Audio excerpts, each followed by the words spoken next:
अध्यात्म विज्ञान कोई धर्म या संप्रदाय नहीं है, ये स्पिरिचुअल साइंस है जो कुदरत के कानून पर आधारित है। ये विज्ञान पूरे ब्रह्मांड के सभी रहस्यों को उजागर करता है और जीवन के सभी पहलुओं को समझने के लिए एक नई दृष्टि देता है। इसी को आर्ट ऑफ विजन कहते हैं, दुनिया को देखने की एक नई दृष्टि, जो अध्यात्म विज्ञानी परम पूज्य स्वामी श्री कमलेशानंद जी के निर्देशन में सनातन सत्य का अनुसंधान कर हमारे जीवन को प्रकाशित करे। जय सच्चिदानंद।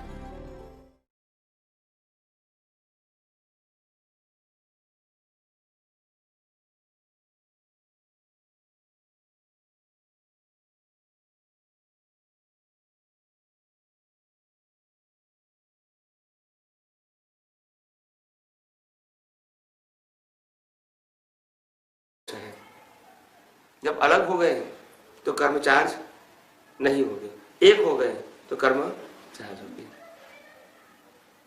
आप समझे? प्रकृति और परमात्मा एक हो गए तो कर्म चार्ज हो गए, अलग हो गए चार्ज नहीं हो गए। आत्मा है वो पुरुष है और प्रकृति है वो स्त्री है। स्त्री पुरुष का मिलन होना अज्ञानता के वश कर्म बीज लग जाता है, कर्म बीज लग जाता है। स्त्री पुरुष अलग होता है, कर्म बीज नहीं लगेगा। स्त्रीत्व है वो खत्म हो जाएगा और पुरुष है मोक्ष में जाएगा। तो कल एक भाई ने प्रश्न किया था, स्वामी जी मैंने ऐसा सुना है कि स्त्री जो होती है लेडीज, वो आध्यात्म की बात या तो कम समझती है और वो कम मोक्ष में जाते हैं। ऐसा उन्होंने मेरे को प्रश्न किया था। तो मैंने उत्तर दिया, इस ब्रह्मांड में कोई पुरुष है सही? प्रकृति के रूप में सब स्त्री है, सब स्त्री, और परमात्मा के स्वरूप में सब पुरुष है। जब आपको पुरुष और स्त्री की बात करना है तो परमात्मा तो पुरुष है ही, वो सभी के अंदर है, सभी बॉडी के अंदर है। और प्रकृति जो सबकी स्त्री है, स्त्री का मतलब होता है डिपेंडेंट। क्या बताया? जो नेचर के ऊपर डिपेंडेंट है, चाहे वो पुरुष के फॉर्म में है या स्त्री के फॉर्म में है, मगर वो डिपेंडेंट है।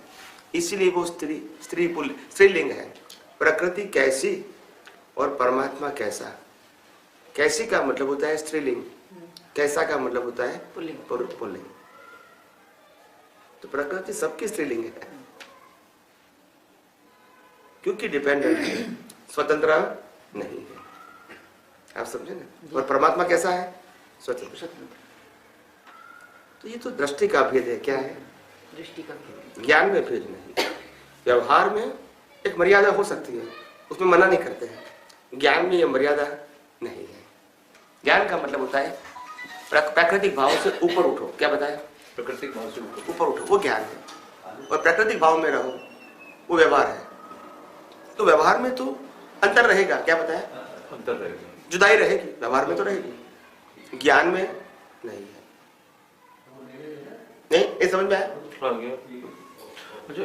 आपने सामायिक कोई क्रिया नहीं है, फिजिकल या मनोवचन का की क्रिया नहीं है।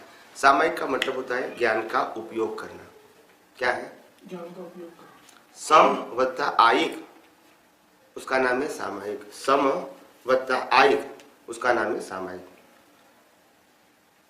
सामायिक का मतलब होता है अंदर जो परिस्थितियां उठती है अपने आप, उसमें सम में रहना। क्या बताया? सम। सम का मतलब होता है बैलेंस। किसमें रहना? बैलेंस।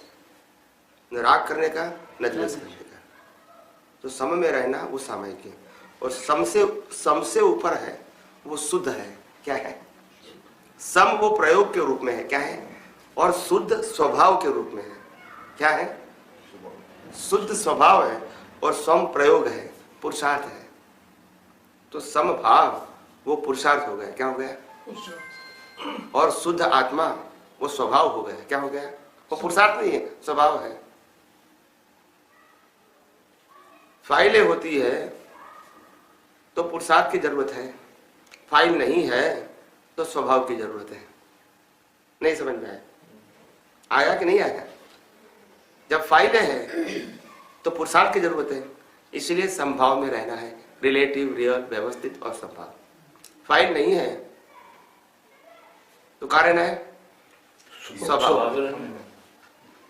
जब कोई ये फाइल के साथ अलग फाइल होती है तभी तो निकाल करना है, नहीं तो अपने स्वभाव में रह सकते हैं ना। स्वभाव का मतलब है शरीर से बाहर निकलना नहीं, शरीर भाव से ऊपर उठना है, शरीर से बाहर नहीं ऊपर उठना है कि आखिर मैं क्या हूँ, मैं कौन हूँ, मेरा स्वभाव क्या है, मेरा सामर्थ्य क्या है, क्या प्रकृति ये मेरा स्वरूप है, प्रकृति की क्वालिटी वो मेरा क्वालिटी है, प्रकृति टेम्पररी है, क्या मैं टेम्पररी हूँ, प्रकृति कर्मों कुदरती कानून से चलता है, क्या मैं कुदरती कानून से चलता हूँ, प्रकृति की लिमिटेशंस है, क्या मेरी लिमिटेशंस है। ऐसा समझते तब मालूम होता है नहीं, मैं तो अलग हूँ और मेरा सामर्थ्य इस ब्रह्मांड के अंदर सर्वोत्तम है। क्या है? सर्वोत्तम, सुपर पावर। जब कर्म चार्ज होते हैं तो चार्ज के अंदर आत्मा का पावर है, इसीलिए nature will help you in terms of result, क्योंकि वो जड़ है, आत्मा चेतन है। जब कर्म चार्ज होते हैं तो वो मिश्र चेतन बनता है। क्या बनता है? इसीलिए नेचर को उसका रिजल्ट देना पड़ता है। चैतन्य पावर, क्या बताया? और चैतन्य में जो पावर है बिना कंज्यूम, क्या बताया? बिना कंज्यूम इसको कोट करता है, कर्म को चार्ज करता है, उनमें से माइनस नहीं होता है, उनको प्लस मिलता है। आत्मा में माइनस नहीं होता है, इसको प्लस मिलता है। ये मिश्र चेतन को वापस से समझाइए। मिश्र चेतन का मतलब होता है प्रतिष्ठित आत्मा। बोला जैसे प्रतिष्ठा करोगे वैसा चार्ज होगा, उसमें भाव और आत्मा का पावर जुड़ता है, तब चार्ज होता है। क्या होता है? जैसे ये फोन है, ठीक है, फोन से हम बात कर सकते हैं, यूज कर सकते हैं, बैटरी नहीं है तो, चार्जिंग नहीं है तो नो वैल्यू एट ऑल। आप समझे ना? तो भाव के साथ पावर किसका? आत्मा का। इसलिए उसको मिश्र चेतन बोलते हैं। क्या बोलते हैं? चेतन और जड़ दोनों का मिलना, उसको मिश्र चेतन बताया। क्या बताया? और मिश्र चेतन के हिसाब से नेचर अपना रिजल्ट देती है। ये ऑटो फॉर्मेशन कोई करता नहीं है इसमें, आप समझे ना? ये सब ऑटो मोड है।